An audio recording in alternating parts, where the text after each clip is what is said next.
Hello, and welcome to our new LISI podcast, Short and Clear, a special edition today to talk about women in science.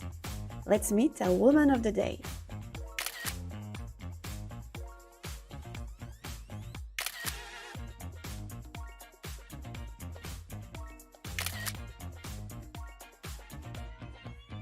What made you decide to go into technical studies? For me, it was a personal story. Around my 20s, a friend's husband died, and it made me think about how can I help people in terms of safety at work.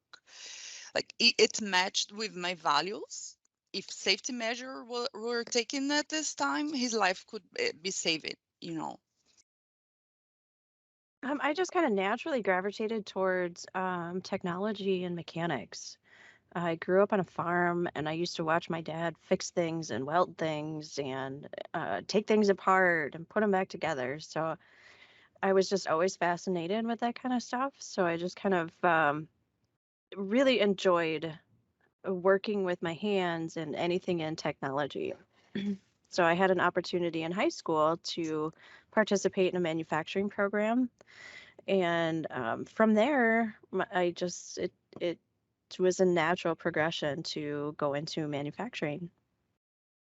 Yeah, when I was in the school, I was good at chemistry and physical things. So I like chemical things. Like at home, I change the lights, repair my jewelry. Usually the boys do, and I made my own clothes to including the cut, including design, so on. In your career, as student or professional, what has impressed you the most or surprised you?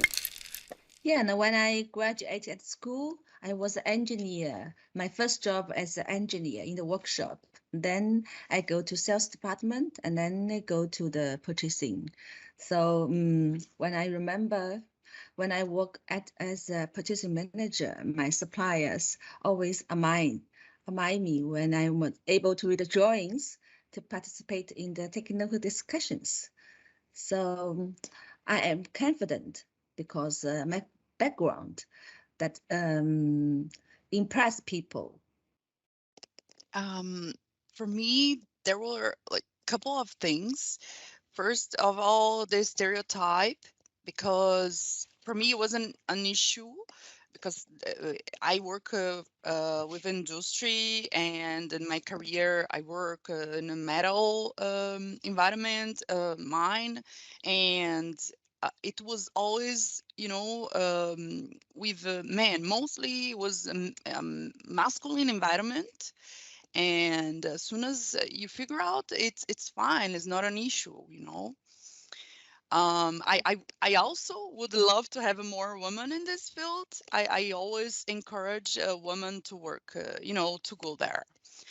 And another thing, since I was a student, I was impressed by how much I could involve and how far I could go, and how many lives I can impact with my job. I worked in a project with 5,000 people, so you can go very far. You can impact many lives, many families. I agree. There's just a lack of women in the industry, and I was really surprised by that. When I started my career, I started working on the shop floor, and in several of my positions, I would be the only woman there. So just a lot of interacting with men, um, mostly. Yeah, it was surprising to me at the lack of representation. As Stacy said, I also missed, this impressed me. I missed the female representation in this, uh, field. I think it's because of the history or the culture. I don't know. Really, in the technical school, there's very less girls in there. The girls are good at the read things, painting, or I don't know. Yes, you mean like more girl stuff? Yes. right? But you Okay. know what?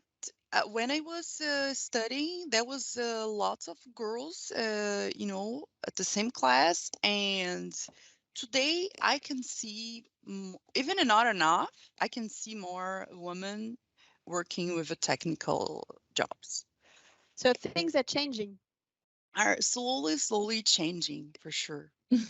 Okay. Yeah, Yes. I think for for us it's more of a culture. It's when you watch movies here and it's just portrayed that if you work in a factory, it's dirty and it's I don't want to say it's degrading, but it's a low level job and that's how it's portrayed and there's, as young women, we think about, we want to excel and it's not the first choice. So I think there's a it's getting better. There is more young women coming into the industries, but I think there's a lot of room that we just need to change that persona that it's a dirty, gross, low level job. Yeah, another thing that I agree with Stacy, and I want to say that at the beginning when I decided to go for this field, people said, "Oh, maybe it's not well paid," but it's not the case, not at all. As Stacy said, maybe people think that is a lower level, but it's not the case. Good thing to point. Yes, Yes. Yes, exactly. I agree. So where are you today? Today, I can say I did it because I could work in 3 different continents.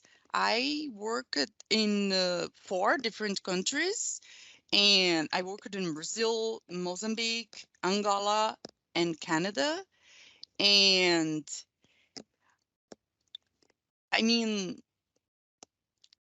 you can do it. I did it. I'm happy with my career, and I could involve, and today I'm a health and safety coordinator, you know. So here I am in Canada, and I love to work with people, and I can, relate all of this to my dreams when I was 10 years old. Today I am a senior quality engineer, working in medical device for implantables.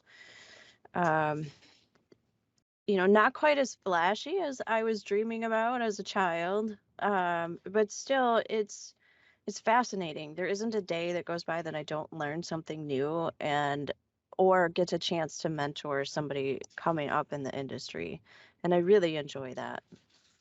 I am now work at LISI Shanghai as a plant manager.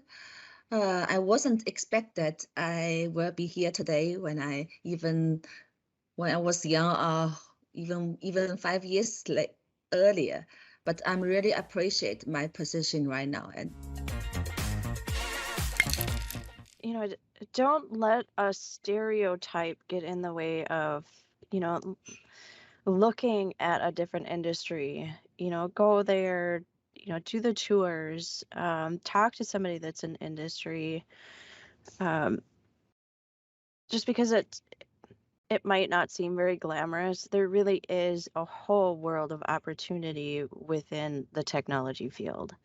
Anything, and if there's a part of it that you don't really like, the great thing about technology is and this industry is you could go anywhere.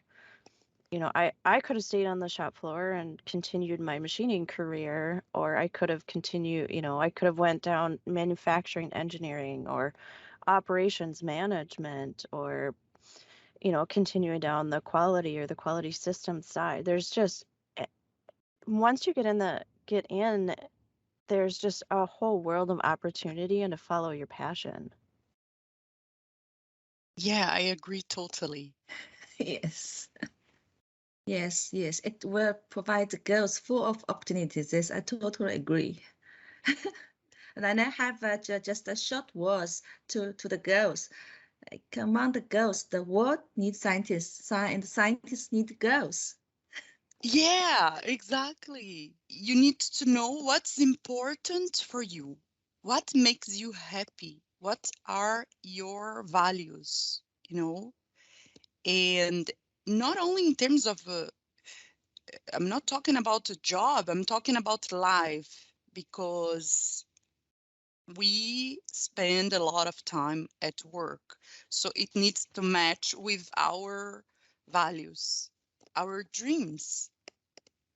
Follow whatever it is that interests you. If you enjoy mechanics or technology or science, just follow that. Follow your dream, and a whole world of possibility will open up. But I agree, what you decide to do needs to closely align with your thought processes and your interests and your culture. I think there is one more thing, but it's right after you do this analysis, do an internship because you can experience the workplace, and there you can choose where you feel that you will fit better, you know, or Right. what will fit better for you. It's not a you gonna fit, it's something that's gonna fit on you. You understand? Could we say like experiment science and do what makes you happy? Yes, and make your dream come true. Yes. Yeah. Thank you very much, Bruna, Stacy, and Guo, for taking part in our podcast Short and Clear, to share with us your vision and invite young girls who are still hesitating to go into scientific professions. Thank you for being with us, and stay tuned for our next podcast.